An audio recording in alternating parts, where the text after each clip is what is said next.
আমেরিকার সরবরাহ করা অস্ত্র দিয়ে রুশ ভূখণ্ডে হামলা চালানোর ব্যাপারে ইউক্রেনকে অনুমতি দিয়েছেন প্রেসিডেন্ট জো বাইডেন। বৃহস্পতিবার বাইডেন এ সংক্রান্ত নিষেধাজ্ঞা আংশিক প্রত্যাহার করেন। নাম প্রকাশে অনিচ্ছুক একাধিক ঊর্ধ্বতন কর্মকর্তার বরাত দিয়ে রয়টার্স সহ বিভিন্ন গণমাধ্যম একথা জানিয়েছে। প্রতিবেদনে বলা হয়, কেবল খার্কিভ সীমান্ত সংলগ্ন রাশিয়ার অভ্যন্তরীণ লক্ষ্যবস্তুতে আমেরিকার অস্ত্র ব্যবহার করতে পারবে ইউক্রেন। তবে দূরপাল্লার ক্ষেপণাস্ত্র ব্যবহারের ক্ষেত্রে নিষেধাজ্ঞা অব্যাহত রয়েছে। ইউক্রেন আমেরিকার সরবরাহ করা অস্ত্র ব্যবহার করে রাশিয়ায় হামলা চালাতে পারবে না।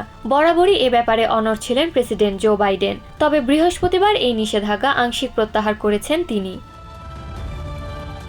নাম প্রকাশ না করার শর্তে বাইডেন প্রশাসনের অন্তত ৩ জন ঊর্ধ্বতন কর্মকর্তা বিভিন্ন গণমাধ্যমকে বিষয়টি নিশ্চিত করেছেন। তারা জানান, ইউক্রেন কেবল খার্কিভ সীমান্তবর্তী রুশ ভূখণ্ডে আমেরিকার অস্ত্র ব্যবহার করতে পারবে। খার্কিভে চলতি মাসের 10 তারিখ থেকে রুশ বাহিনীর হামলায় কয়েক হাজার মানুষ বাস্তুচ্যুত হয়েছে। এসব অস্ত্র ব্যবহার করে রুশ হামলার পাল্টা জবাব দিতে ইউক্রেন প্রস্তুত কিনা নিশ্চিত করতে প্রেসিডেন্ট বাইডেন সম্প্রতি খার্কিভে বিশেষ প্রতিনিধি দল পাঠিয়েছিলেন বলে জানিয়েছেন এক কর্মকর্তা।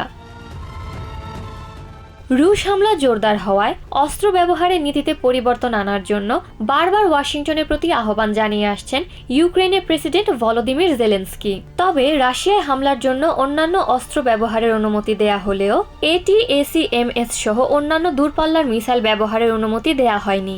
এদিকে ইউক্রেনের পশ্চিমা মিত্ররা তাদের অস্ত্রনীতি শিথিল করলে পরিণতি ভয়াবহ হবে বলে বরাবরই হুঁশিয়ারি দিয়ে আসছেন রুশ প্রেসিডেন্ট ভ্লাদিমির পুতিন।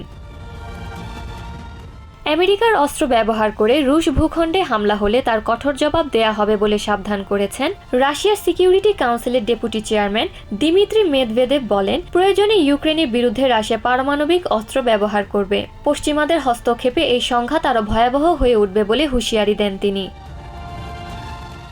এদিকে আমেরিকা অস্ত্রনীতি শিথিল করার পরপরই ইউক্রেনের খার্কিভে রুশ বিমান হামলায় অন্তত 3 জন নিহত হয়েছেন। আহত হয়েছেন অন্তত 16 জন। বৃহস্পতিবার স্থানীয় সময় রাত 9টার দিকে এই হামলা চালায় Russia. Adeline Shreya, TVN 24 news desk.